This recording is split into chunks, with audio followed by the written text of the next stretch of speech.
9 mid day debate. నేను రాజు. తెలంగాణలో రాజకీయాలు ఫార్ములా కార్ రేస్ చుట్టూ నడుస్తున్నాయి. ఎస్పెషల్లీ కేటీఆర్కి సంబంధించినటువంటి కేసు చుట్టూనే తెలంగాణలో రాజకీయాలు చాలా హాట్గా మారినటువంటి పరిస్థితి.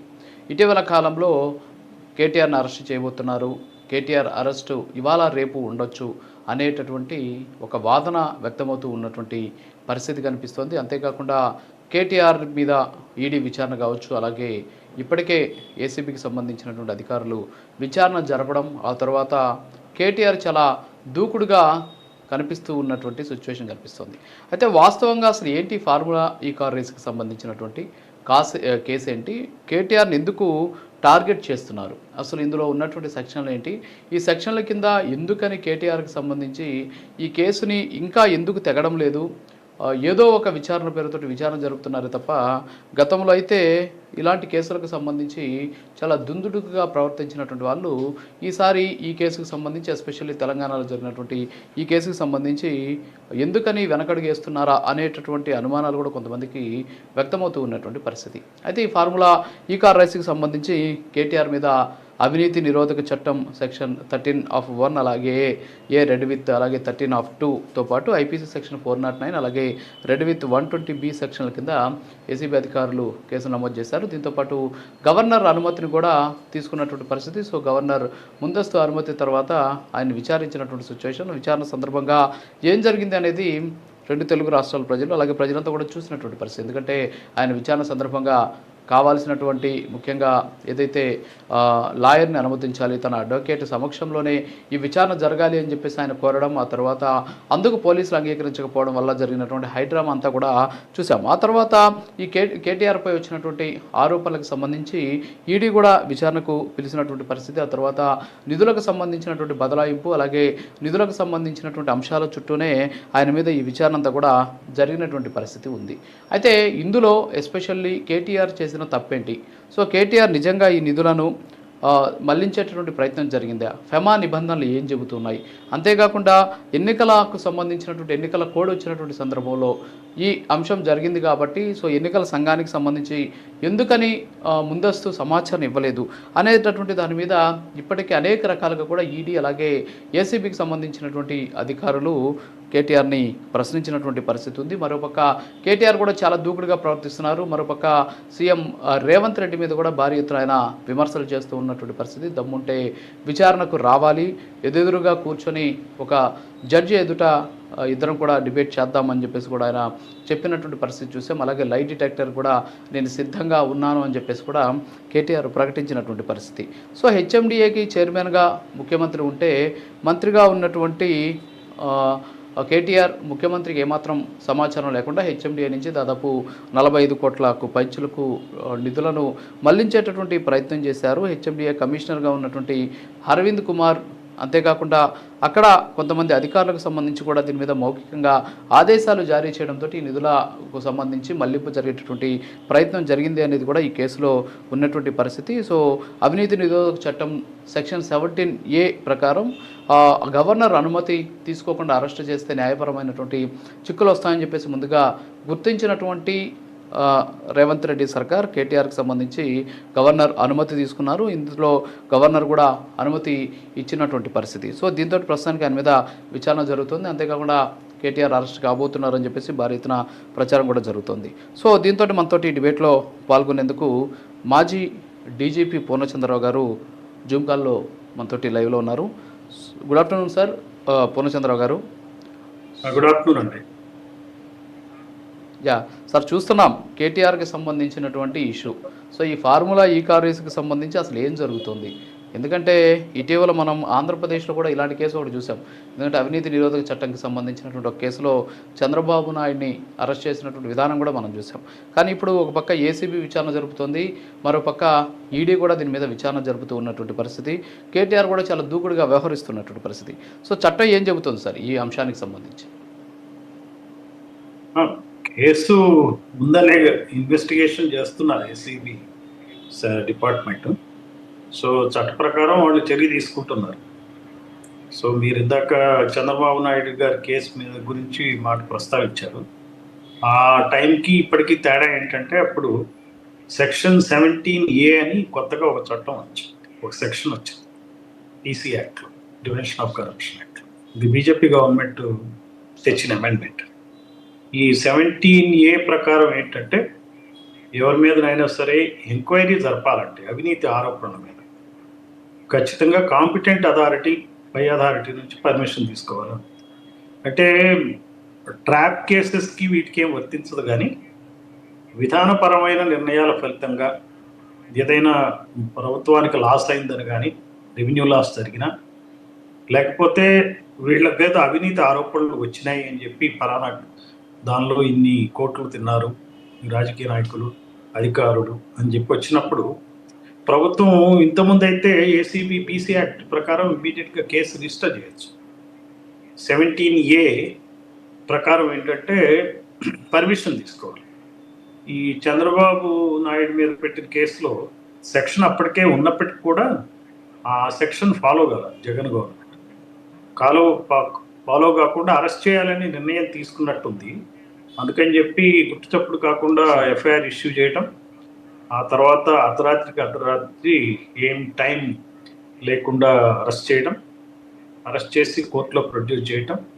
అండ్ చిత్రంగా మరి కోర్టు కూడా వెంటనే బెయిల్ ఇవ్వలేదు. సాధారణంగా అన్ని రోజులు వచ్చరు. అదొక చిత్రమైన పరిస్థితుల్లో చంద్రబాబు నాయుడు మీద కేసు పెట్టడం, అరెస్ట్ చేయడం జరిగింది. సాధారణంగా ఎఫ్ఐఆర్ని బట్టి కేసు చంద్రబాబు నాయుడు పెట్టదగిందా అనే దానిలో అనుమానమే, అయినప్పటికీ పెట్టడం జరిగింది. అంటే అక్కడ ప్రభుత్వం ఒక నిర్ణయం తీసుకుంది, ఈయన అరెస్ట్ చేయాలా అనే దాన్ని దృష్టిలో పెట్టుకుని వాళ్ళు వెంటనే అసలు ఎవరికి టైం లేదు అక్కడ. ఈవెన్ జడ్జెస్ కూడా రిమాండ్ వచ్చేటప్పటికి వాళ్ళకు కూడా అది అర్థం కాని పరిస్థితిలో ఉంది ఆ కేసు. సో అది 17A ఎప్పుడైతే అప్లై చేయలేదో దాని మీద కోర్టులో కూడా సుప్రీంకోర్టు వరకు ఆ కేసు వెళ్ళింది.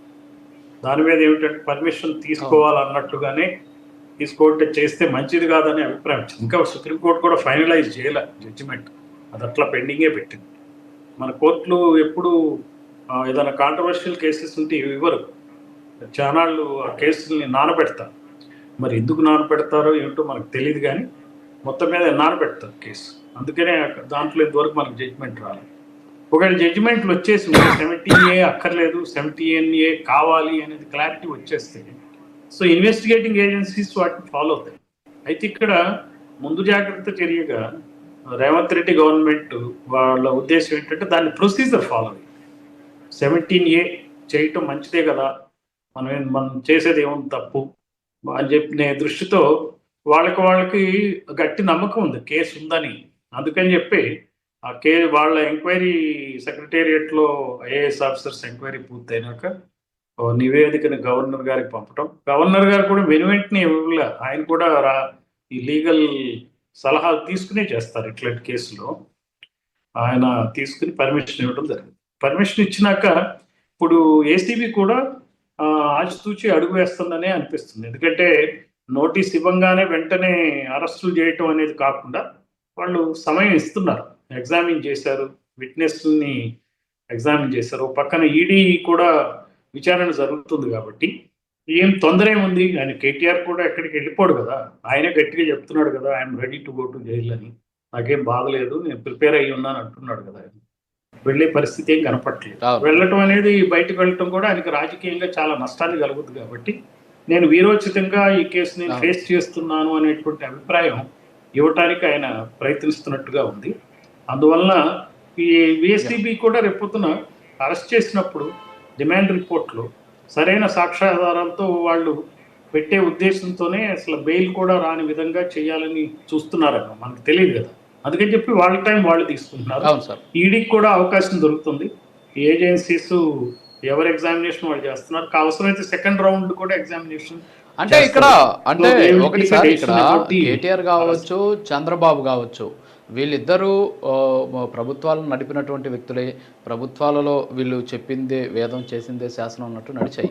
అయితే ఇక్కడ కొన్ని నిబంధనలు అనేవి చాలా ఇంపార్టెంట్. ఆ నిబంధనలు ఎందుకని ఈ అధికారంలో ఉన్నటువంటి వ్యక్తులు పట్టించుకోవట్లేదు? ఎస్పెషల్లీ హెచ్ఎండిఏ నుంచి నిధులు ఇవ్వాలి అంటే నాకు తెలిసి 10 కోట్లు దాటి చెల్లింపులు చేయాలంటే ఖచ్చితంగా ప్రభుత్వం నుంచి అనుమతి తీసుకోవాలి. అలాగే ఆర్థిక శాఖ అనుమతి ఉండాలి. ఆ హెచ్ఎండిఏకి చైర్మన్ అయినటువంటి ముఖ్యమంత్రి దగ్గర నుంచి అనుమతి ఉండాలి. సో ఇవన్నీ లేకుండా మౌఖిక ఆదేశాలతో ఒక 45 కోట్లు వాళ్ళకి ఇచ్చేసేయండి అని చెప్పి చెప్పడం ఏంటి అసలు? అంటే నిబంధనలు పాటించాలి అని చెప్పేవాళ్ళే పాటించకపోవడం అనేది నిజంగా చాలా దారుణమైనటువంటి విషయం. గతంలో కూడా అదే, చంద్రబాబు విషయంలో కూడా అలాంటి సిచ్యువేషన్ చూసాం మనం. ఎందుకని అధికారంలో ఉన్నటువంటి వాళ్ళు ఆ ధోరణితో ఎందుకు ప్రవర్తిస్తున్నారు అనుకోవచ్చు సార్ మనం? అంటే మరి కారణాలు మనకు తెలియదు అంత తొందర ఎందుకు పడ్డారు అనేది. బట్ తొందర పడటం, రూల్స్ వైలేట్ చేయటం అనేది జరిగింది. బహుశా ఎందుకు తొందరపడ్డారో ఏమిటో ఇన్వెస్టిగేషన్లో కూడా తేలచ్చు. కాకపోతే ఒక విషయం మీరు అన్నది ఒక వ్యాలిడ్ పాయింట్ అండి. ఇప్పుడు తొందర ఏమొచ్చింది, నిబంధనలు ఎందుకు ఫాలో కావట్లేదు. ఈ ఈ మధ్య కాలంలో ఏం జరిగిందంటే గత 10-15 సంవత్సరాలుగా మన తెలుగు రాష్ట్రాల్లో పాలనా పరంగా ఈ చీఫ్ మినిస్టర్స్ అత్యంత పవర్ఫుల్ అయిపోయింది. విపరీతమైన సంపద సృష్టి జరిగింది. రియల్ ఎస్టేట్ వల్ల కానీ ఏదైనా కానీ చాలా సంపద జరిగింది. ధనికులు మరింత ధనికులు అవుతున్నారు ఈ 2 రాష్ట్రాల్లో, పేదలు మరింత పేదలు అవుతారు.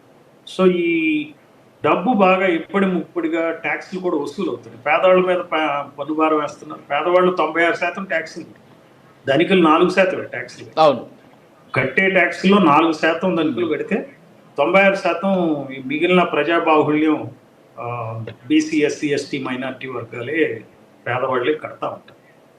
వీళ్ళు ట్యాక్సులు కట్టరు, ఇన్కమ్ ట్యాక్స్ ఎగ్గొడతారు. మరి వాళ్ళ కార్పొరేట్ ట్యాక్స్లు కూడా తీశారు. వెల్త్ ట్యాక్స్లో కూడా వాళ్ళకి వెసులుబాటు దొరికింది. అందుకని చెప్పి డబ్బులు బాగా ట్యాక్స్లు వసూలు అవుతాయి. ఈ వసూలు అయ్యేటప్పటికి సంపద పెరుగుతుంది, రియల్ ఎస్టేట్ వాల్యూ పెరుగుతుంది, ఇన్వెస్ట్మెంట్స్ వస్తున్నాయి. సో డబ్బు చూసినాక బహుశా ప్రతి వ్యక్తి కూడా ఎక్కువ డబ్బులు, ఎక్కువ సంపద చూసినప్పుడు వాళ్ళకి దే మే లూజ్ బ్యాలెన్స్. ఒక రకమైన అహంకారం వస్తుంది. మరి ఒక నిర్ణయం తీసుకుంటే 1000 కోట్ల డబ్బులు వచ్చేటువంటి పరిస్థితులు వచ్చినాయి ఈరోజు. అధికారులు కూడా ఏం చేస్తున్నారంటే ఈ నాయకులకి చెప్పు చేతల్లో ఉంటున్నారు. నాకు ఒక రకమైన అధికారి ఒక ఆయన ఉన్నాడు. ఆయన ముఖ్యమైన పదవిలోనే ఉండి ఆయన వెళ్ళిపోయాడు. వాళ్ళు అసలు అవినీతిని వీళ్ళు ఎలా చేయాలా రాజకీయ నాయకులని వాళ్ళు ఆలోచించుకునే బదులు ఈయనే వాళ్ళకి ఆలోచించి చెప్పే పరిస్థితి లేదు. మనం ఈ నిర్ణయం తీసుకుంటే, ఈ రకంగా చేస్తే ఇంత డబ్బులు వస్తాయి సార్ మీకు అని చెప్పే పరిస్థితుల్లో ఒక ఆఫీసర్ అయితే అట్లా తయారయ్యాడు. ఒక స్కీమ్ లాగా తయారు చేసి దాన్ని పెట్టి ఈ రకంగా మనం ఎక్కువ ట్యాక్స్లు వసూలు చేయొచ్చు, ఈ రకంగా మనం ఈ పోర్టల్ని, ల్యాండ్ రిజిస్ట్రేషన్ పోర్టల్ని డీల్ చేయొచ్చు, ఈ రకంగా చేస్తే ఈ రకంగా మనం చాలా అన్యాక్రాంత